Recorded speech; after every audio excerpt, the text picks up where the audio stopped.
बिस्मिल्लाहिर्रहमानिर्रहीम। अस्सलामु अलैकुम। नमाज के बाद 3 बार इस्तगफार क्यों कहते हैं? और हर इबादत के बाद ये 2 आसान काम कर लो, इबादत भी कबूल और अल्लाह भी राज़ी। नाज़रीन, अल्लाह ताला ये हुक्म फरमा रहे हैं। तर्जुमा, ए नबी सल्लल्लाहु अलैहि वसल्लम, आप फरमाइए कि ए परवरदिगार, मेरी मगफिरत फरमा और मुझ पर रहम फरमा, और आप सारे रहम करने वालों में सबसे ज़्यादा रहम करने वाले हैं। अब सवाल यह पैदा होता है कि जब हुजूर सल्लल्लाहु अलैहि वसल्लम खुद भी कसरत से इस्तिग़फ़ार फरमा रहे हैं और अल्लाह ताला ने भी आपकी मग़फ़िरत का ऐलान फरमा दिया है, इसके बाद भी आपसे ये कहा जा रहा है कि आप मुझसे मग़फ़िरत तलब करें, ऐसा क्यों? तो बात दरअसल ये है कि इंसान ज़्यादा से ज़्यादा ये कर सकता है कि जिस चीज़ को वह गुनाह और बुराई समझता है वह उसी से परहेज़ कर लेगा, लेकिन बहुत सी चीज़ें ऐसी होती हैं कि इंसान को इस बात का ख्याल भी नहीं आता कि मुझसे यह गलत काम हुआ है, हालांकि हकीकत में वह गलत काम होता है। जैसे हम नमाज पढ़ते हैं, यह नमाज हकीकत में तो बड़ी इबादत है, बड़े सवाब का काम है, अल्लाह ताला की बंदगी है, लेकिन जिस अंदाज में हम नमाज पढ़ते हैं कि जैसे ही तकबीरे तहरीमा अल्लाहु अकबर कहकर नियत बांधी तो बस एक बटन खुल गया, फिर वह ज़बान ऑटोमेटिक तरीके पर चल रही है। न अल्लाह ताला की तरफ ध्यान है, न अल्लाह ताला की बड़ाई का ध्यान है, और जो अल्फाज ज़बान से निकल रहे हैं न उनकी तरफ तवज्जो है। दिल कहीं है, दिमाग कहीं है, ध्यान कहीं है। अगर नमाज के बाद यह पूछा जाए कि पहली रकात में कौन सी सूरत पढ़ी और दूसरी रकात में कौन सी सूरत पढ़ी थी, तो कभी कभी वह भी याद नहीं आता। हालांकि यह नमाज दर हकीकत अल्लाह ताला के दरबार में हाज़री है और तमाम हाकिमों के हाकिम के दरबार में हाज़री है।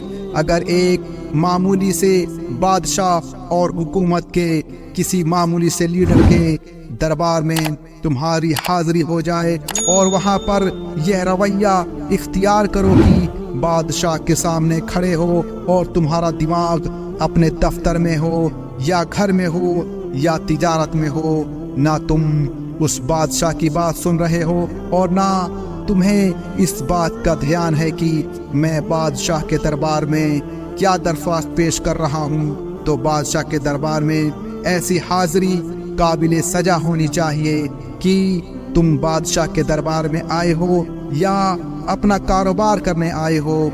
असल तकाजा तो यह था कि हाज़री को मुंह पर मार दिया जाए और इस हाज़री पर सजा दी जाए, लेकिन अल्लाह ताला का बड़ा करम है कि हमारी इन ज़्यादतियों के बावजूद, हमारी तरफ से इन कोताहियों के बावजूद, महज अपने फजलो करम से इन नमाज़ों को कबूल फरमा लेते हैं। इसलिए नमाज जिसको हम इबादत कह रहे हैं, हकीकत पहचानने वाली निगाहों से देखो तो यह नमाज अल्लाह ताला की तौहीन है, मगर इस तरह पढ़ते हुए हमें कभी यह ख्याल भी नहीं आता कि हम कोई गुनाह कर रहे हैं। इसलिए बहुत सी चीज़ें ऐसी होती हैं जिनके बारे में ये ख्याल भी नहीं आता, लेकिन हकीकत में वे मग़फ़िरत के काबिल होती हैं। इसीलिए नबी करीम सल्लल्लाहु अलैहि वसल्लम ने यह दुआ फरमाई कि तर्जुमा, ए अल्लाह, हमारी मग़फ़िरत फरमाइए और हम पर रहम फरमाइए और हमें माफ़ कर दीजिए और करम फरमाइए और हमारे गुनाहों से दरगुज़र कीजिए जो आपके इल्म में है, क्योंकि आपके इल्म में हमारे वह गुनाह भी है जो हमारे इल्म में नहीं। ये गुनाह हमने किए थे लेकिन हमें इनके गुनाह होने का पता नहीं। इसलिए कोई इंसान किसी भी लम्हे इस्तग़फ़ार से बेनियाज बेपरवाह नहीं हो सकता। इस्तिग़फ़ार की शक्ल में अल्लाह ताला ने इंसान को ऐसा नुस्ख़ाए कीमिया अता फरमाया है कि यह मिट्टी को सोना बना दे और गंदगी और नजासत को पाक चीज में तब्दील कर दे। गुनाह गंदगी और नजासत है, लेकिन अल्लाह ताला फरमाते हैं कि जब मेरा बंदा गुनाह करने के बाद सच्चे दिल से इस्तिग़फ़ार करता है और तौबा करता है तो वह गुनाह उसके दर्जों की तरक्की का सबब बन जाती है। गुनाह हो जाने के बाद जब दिल में नदामत, शर्मिंदगी और आजिज़ी पैदा हुई और अल्लाह ताला की तरफ रुजू किया और कहा, या अल्लाह मुझसे सख्त गलती हुई, अपनी रहमत से मुझे माफ़ फरमा दे, तो यह माफ़ी इंसान के दर्जों की बुलंदी का ज़रिया बन जाती है। और इस्तिग़फ़ार के ज़रिए अल्लाह ताला गंदगी को भी पाकी से तब्दील फरमा देते हैं। इसलिए हर मरहले पर इस्तिग़फ़ार करते रहना चाहिए, यहाँ तक कि इबादत के बाद भी इस्तिग़फ़ार करना चाहिए। अब बात आती है कि नमाज के बाद इस्तिग़फ़ार क्यों है।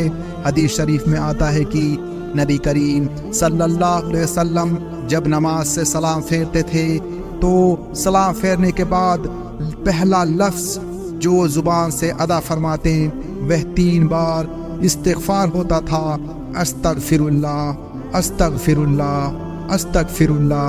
अब सोचने की बात तो यह है कि इस्तिग़फ़ार तो किसी गुनाह के बाद होना चाहिए, लेकिन यहाँ तो एक इबादत अंजाम दी और एक सवाब का काम किया, उसके बाद इस्तिग़फ़ार क्यों किया। इस्तिग़फ़ार इस बात से किया कि या अल्लाह, नमाज अदा करने का जो हक था वह हमसे अदा नहीं हो सका, ऐ अल्लाह हमसे आपकी इबादत का हक अदा नहीं हो पाया। न जाने कितनी कोताहियाँ और कितनी गलतियाँ इस इबादत के अंदर हुई। ऐ अल्लाह हम पहले आपसे उन कोताहियों और गलतियों पर मग़फ़िरत मांगते हैं जो हमसे इस नमाज के अदा करने के दौरान हुई। दोस्तों, हर इबादत के बाद 2 काम करो। एक रिवायत में आता है कि हजरत सिद्दीक़ अकबर रज़ी अल्लाह अन्हु फरमाते हैं कि जब कोई शख्स कोई इबादत अंजाम दे तो उस इबादत को अंजाम देने के फ़ौरन बाद 2 काम करे, चाहे वह इबादत नमाज हो, तिलावत हो, सदका हो, रोज़ा हो, ज़िक्र हो। इन सब के बाद 2 काम अंजाम दे। एक यह कि अल्हम्दुलिल्लाह कहे और दूसरे अस्तग़फ़िरुल्लाह कहे। अल्हम्दुलिल्लाह इस बात पर कहे कि ऐ अल्लाह, आपने मुझे यह इबादत अंजाम देने की तौफीक अता फरमा दी। अगर आप तौफीक ना देते तो मुझसे यह इबादत अंजाम ना पाती। अगर आपकी तौफीक ना होती तो हमें हिदायत ना मिलती। अगर आपकी तौफीक ना होती तो हमें नमाज पढ़ने और रोज़ा रखने की तौफीक ना होती। इसीलिए पहले उस इबादत पर अल्लाह ताला का शुक्र अदा कर लो कि उसने इतनी तौफीक दे दी कि उसकी बारगाह में आकर खड़े हो गए, वरना कितने लोग हैं जो इससे महरूम हैं। फिर उसके बाद अस्तग़फ़िरुल्लाह कहें कि या अल्लाह, इस इबादत का जो हक था वह मुझसे अदा ना हो सका, जिस तरह इस इबादत को अदा करना चाहिए था उस तरह अदा नहीं किया। इसलिए ऐ अल्लाह, मैं इस कोताही पर आपसे माफ़ी मांगता हूँ। इसलिए इंसान किसी भी लम्हे इस्तिग़फ़ार से बेनियाज नहीं हो सकता। ये बड़ी अजीम दौलत है। नबी करीम सल्लल्लाहु अलैहि वसल्लम ने मुख्तलिफ मौक़ों पर जो दुआएं तालीम फरमाई उनमें इस्तिग़फ़ार को भी शामिल फरमाया। इसलिए वज़ू के दौरान की दुआ में भी पहला जुमला यह इरशाद फरमाया, अल्लाहुम्मा ग़फ़िरली जंबी। वज़ू के दौरान इस जुमले को पढ़ने में एक बारीक नुक्ता यह है कि जिस वक्त इंसान वज़ू करता है तो उसके ज़रिए वह अपने ज़ाहिरी अंगों के मैल कुचैल को साफ़ करता है। इस जुमले के ज़रिए हुज़ूर सल्लल्लाहु अलैहि वसल्लम वज़ू करने वाले को इस तरह मुतवज्जा फरमा रहे हैं कि वह अपने बातिनी यानी अंदर के मैल कुचैल की सफाई का भी ख्याल करे और उसकी भी फिक्र करे। कहीं ऐसा ना हो कि वज़ू के ज़रिए उसने अपने चेहरे को तो دھو کر صاف کر لیا اور اب وہ چہرہ صاف ستھرا نظر آ رہا ہے، لیکن باطن کے اندر گناہوں کی گندگی جمی ہوئی ہے، تو پھر اس ظاہری صفائی کا بھی کوئی فائدہ نہیں۔ اسی لیے فرمایا کہ جب تم ظاہری انگوں کو دھو رہے ہو اور ان کا میل کچیل دور کر رہے ہو، تو اس وقت تم اللہ تعالیٰ سے اندرونی میل کچیل کی صفائی بھی مانگو اور کہو اللہ مغفر لی جنبی، اے اللہ میرے اندر کے میل کچیل کو بھی صاف کر دیجئے اور میرے گناہوں کو بھی معاف فرما دیجئے۔ اللہ تعالیٰ کہنے سننے سے زیادہ عمل کی توفیق عطا فرمائے، آمین۔ پیارے دوستو، آج کے لیے بس اتنا ہی۔ ہم امید کرتے ہیں کہ آپ کو آج کا یہ ویڈیو پسند آیا ہوگا۔ اس ویڈیو کو لائک، شیئر اور ایسی ہی ویڈیوز دیکھنے کے لیے چینل کو سبسکرائب کرو۔ ہم ملتے ہیں آپ کو اگلی ویڈیو میں، تب تک کے لیے السلام علیکم ورحمۃ اللہ وبرکاتہ۔